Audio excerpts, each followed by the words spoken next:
Kita dari kelompok 5. Perkenalkan, nama saya Della.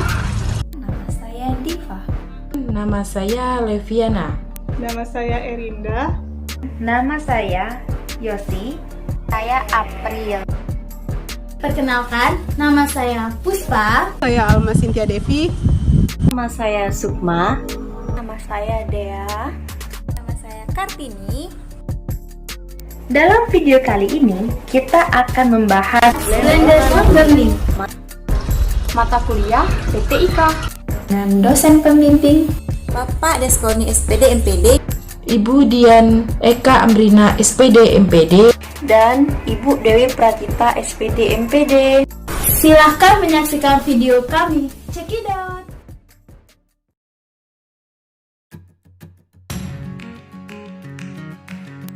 Tahukah kalian apa itu blended learning? Blended learning berasal dari bahasa Inggris yang terdiri dari dua suku kata, yaitu blended dan learning. Blended sendiri memiliki arti campuran atau kombinasi yang baik, sedangkan learning berarti pembelajaran. Menurut ahli Harding dan Wood, blended learning merupakan pendekatan pembelajaran yang mengintegrasikan pembelajaran tradisional tatap muka dan pembelajaran jarak jauh menggunakan sumber media online dan berbagai macam pilihan komunikasi yang dapat dipilih oleh guru dan siswa.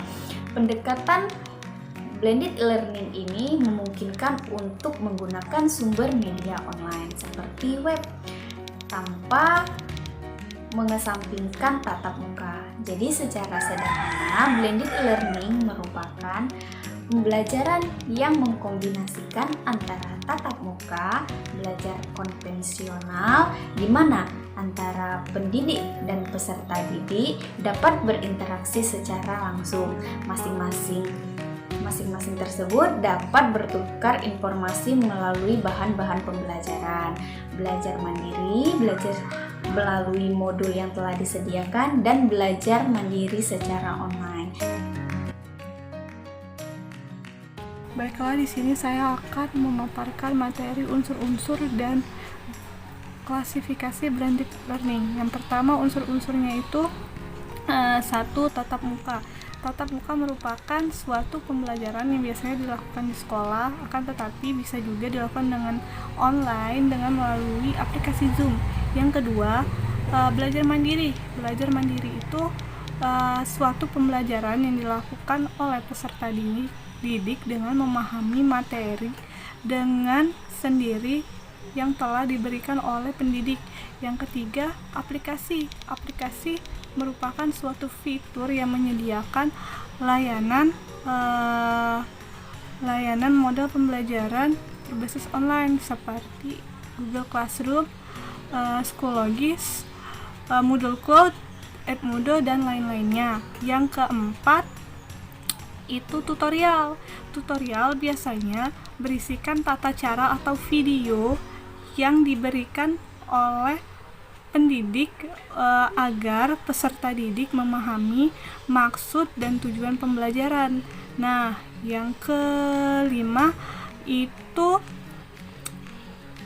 kerjasama. Kerjasama di sini maksudnya terjadi apabila pendidik memberikan suatu masalah kepada peserta didik untuk memecahkan suatu masalah tersebut dengan kelompok-kelompoknya yang terjadi pada forum diskusi. Nah, yang ke-6 itu evaluasi. Evaluasi sendiri biasanya dilakukan untuk melihat bagaimana atau sejauh mana peserta didik memahami materi yang telah diberikan oleh pendidik.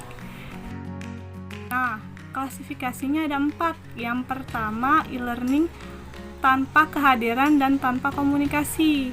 Maksudnya di sini e-learning tersebut tidak secara bersamaan itu adanya komunikasi dan kehadiran. Nah, yang kedua, e-learning tanpa kehadiran tetapi adanya komunikasi. Maksudnya di sini e-learning itu tidak terlihat kehadirannya tetapi adanya komunikasi yang terjalin ketika forum diskusi dilaksanakan. Nah, yang ketiga itu e-learning sesekali dikombinasi dengan kehadiran. Maksudnya, e-learning itu biasanya untuk mempermudah pembelajaran dengan kehadiran. Biasanya dia menggunakan aplikasi tambahan seperti aplikasi Zoom. Nah, yang keempat, e-learning itu digunakan sebagai model pembelajaran di kelas. Maksudnya, e-learning ini digunakan untuk menyempurnakan pembelajaran yang belum terjadi di kelas agar dilaksanakan di diskusi pada kelas virtual agar pembelajarannya menjadi sempurna dan terencana.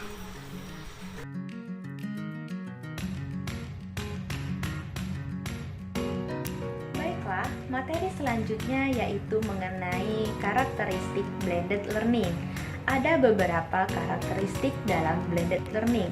Yang pertama, blended learning merupakan pembelajaran yang mengkombinasikan berbagai cara penyampaian, model pembelajaran, gaya pembelajaran, serta media berbasis teknologi yang beragam. Kemudian yang kedua, berdasarkan poin pertama, maka cara-cara penyampaian seperti model pembelajaran, gaya pembelajaran, dan media yang digunakan itu digunakan dan dilaksanakan secara terarah agar terjadinya pembelajaran yang efektif. Baiklah, poin yang ketiga yaitu blended learning merupakan sebuah kombinasi pembelajaran langsung atau face to face, baik pembelajaran mandiri secara luring atau tatap muka, baik juga pembelajaran mandiri secara daring atau via online yang seperti kita lakukan pada saat ini. Baiklah, poin yang terakhir yaitu guru dan orang tua peserta didik memiliki peranan yang sama-sama sangat penting. Guru sebagai fasilitator dan orang tua sebagai pendukung.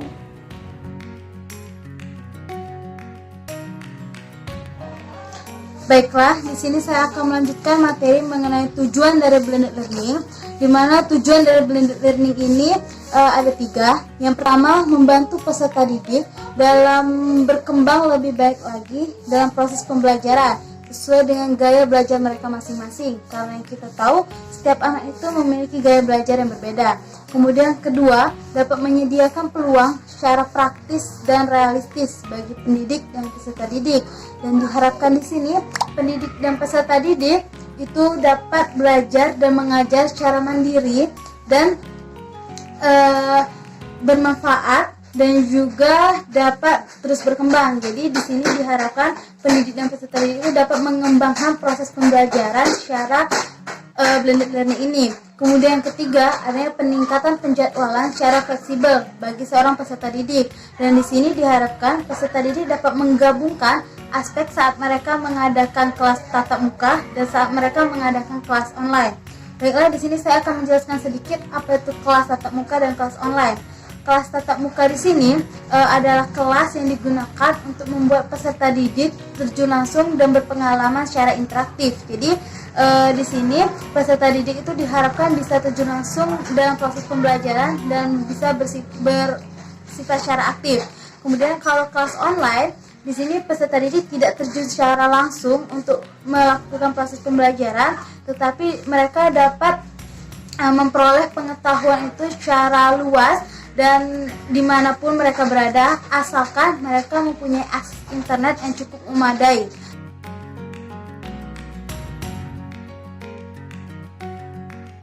Baiklah, di sini saya akan menjelaskan kategori blended learning. Blended learning memiliki 2 kategori utama. Pertama, peningkatan bentuk aktivitas tatap muka atau face to face. Istilah blended learning dapat merujuk pada penggunaan teknologi informasi dan komunikasi dalam aktivitas tatap muka, baik dalam bentuk pemanfaatan internet maupun internet sebagai pelengkap yang tidak mengubah model aktivitas. Yang kedua ialah hybrid learning. Bentuk pembelajaran model ini adalah dengan mengurangi aktivitas tatap muka, tetapi tidak menghilangkannya.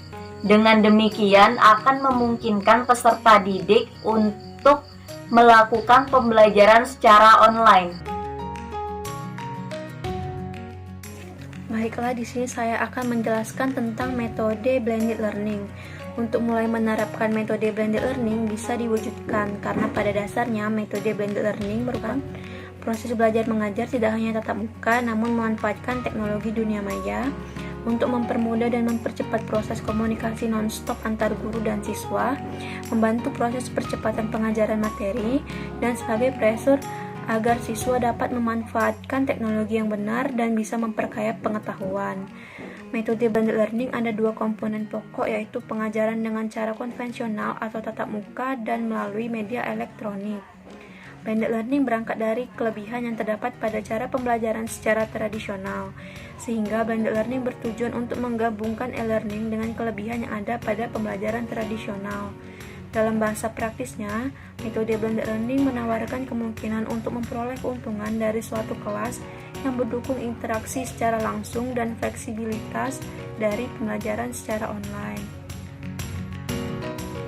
Metode blended learning menggunakan media interaktif untuk menyesuaikan gaya belajar siswa dengan cara mengajar guru. Hal ini menjadi penting karena penyampaian materi guru kepada siswa harus tepat sasaran dan bisa dimengerti oleh siswa, agar proses belajar mengajar bisa berlangsung dengan baik dan menghasilkan generasi yang terdidik yang mampu bersaing, menjawab tantangan masa depan, serta berprestasi. Dengan metode blended learning, guru dan siswa secara bertahap beradaptasi dan kemajuan teknologi pendidikan, namun tetap didukung dengan metode yang biasa dilakukan, yaitu tatap muka.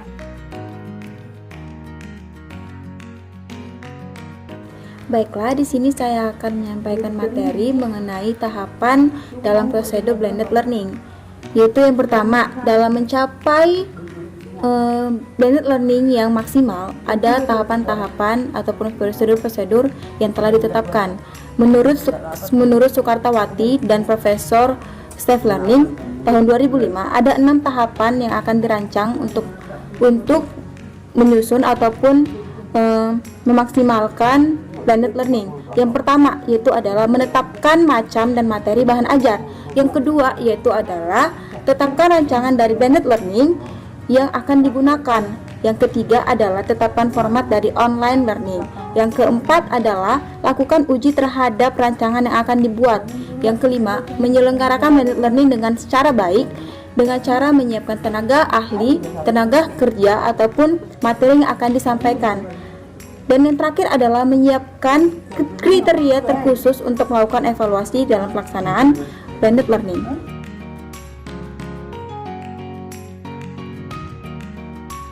Nah, materi selanjutnya yang akan saya bahas mengenai kelebihan dan kekurangan dari aplikasi blended learning. Pasti teman-teman belum tahu kan mengenai kelebihan dan kekurangannya. Yuk kita bahas mulai dari kelebihannya dulu ya teman-teman.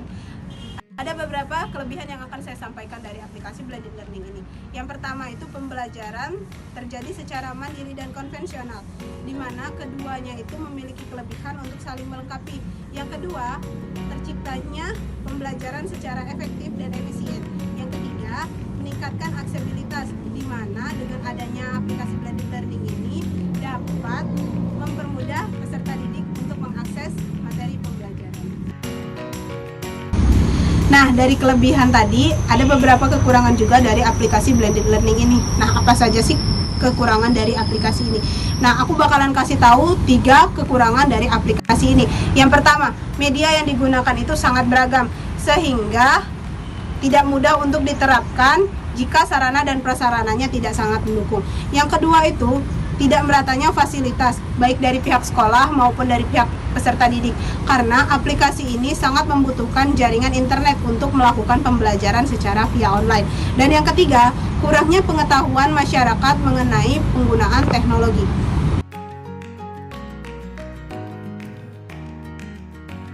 Saya akan menjelaskan tentang tuntutan blended learning. Blended learning menuntut pendidik untuk menguasai cara mengajar di kelas dengan baik, serta memiliki kemampuan teknologi yang memadai. Kemampuan teknologi yang dimaksud diantaranya kemampuan mengoperasikan komputer serta softwarenya, kemampuan menggunakan interaktif whiteboard, kemampuan mengelola web, dan kemampuan menggunakan mobile phone.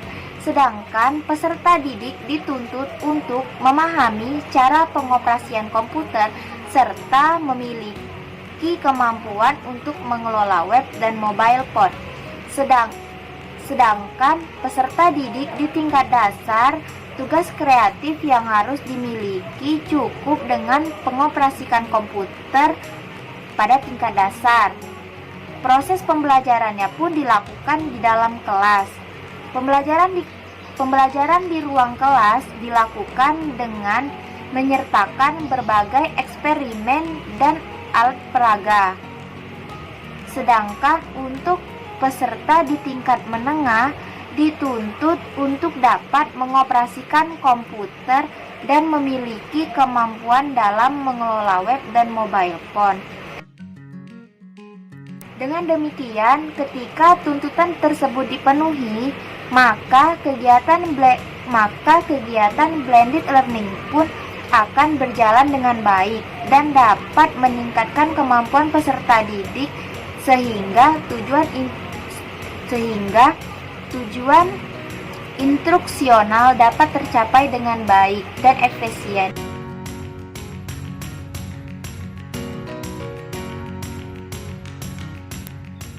Baiklah, jadi di sini saya akan melanjutkan pemaparan materi dari sebelumnya, yaitu tentang strategi pendidik dan calon pendidik dalam memenuhi kebutuhan pembelajaran dalam konteks blended learning.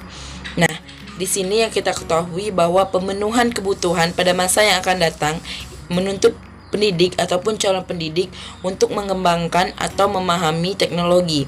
Artinya, di sini pendidik dituntut untuk menguasai teknologi serta dapat menerapkannya dalam pembelajaran. Di sini, dalam konteks strategi blended learning, ada beberapa cara yang dapat kita gunakan dalam mengembangkan teknologi.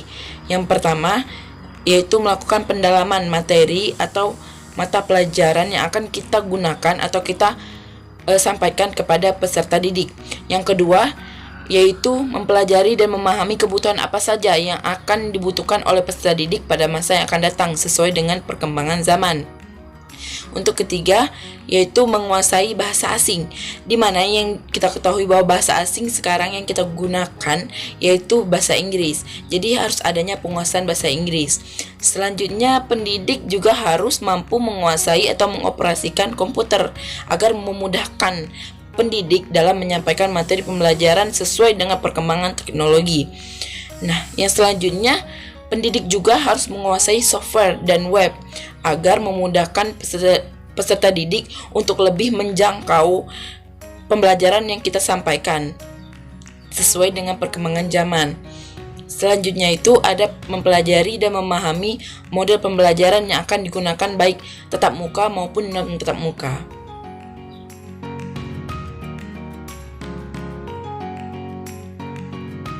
Baik, yang selanjutnya tentang model-model dalam blended learning. Karena blended learning sendiri merupakan pembelajaran yang memadukan antara komponen lain dengan komponen tatap muka. Yang pertama ada supplemental model. Pendekatan ini mempertahankan struktur dari pembelajaran atau pelatihan secara tradisional.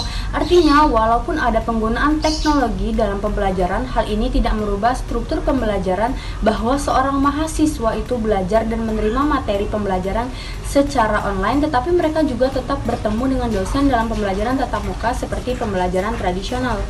Model yang kedua yaitu replacement, merupakan model yang menggantikan beberapa pertemuan tatap muka di kelas dengan online melalui aktivitas yang interaktif dan juga kolaboratif. Model yang ketiga yaitu model emporium, merupakan model yang menggantikan semua pertemuan tatap muka di kelas dengan portal pembelajaran.